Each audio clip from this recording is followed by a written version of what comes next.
Stop checking stock prices in a separate browser tab. Build your own live portfolio tracker inside Google Sheets. Type equals Google Finance, select the ticker cell A2.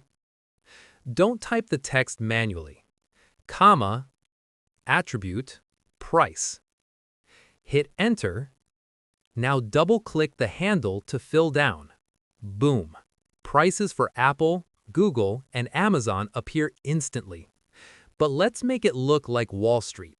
Let's add a trend line. We combine SPARKLINE with Google Finance.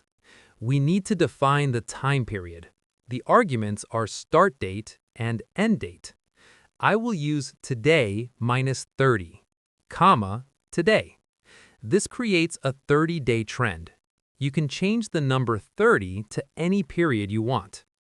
Copy the full formula from the description below. Paste it here, fill it down. Now you have a professional dashboard that updates live. Subscribe for more financial tips.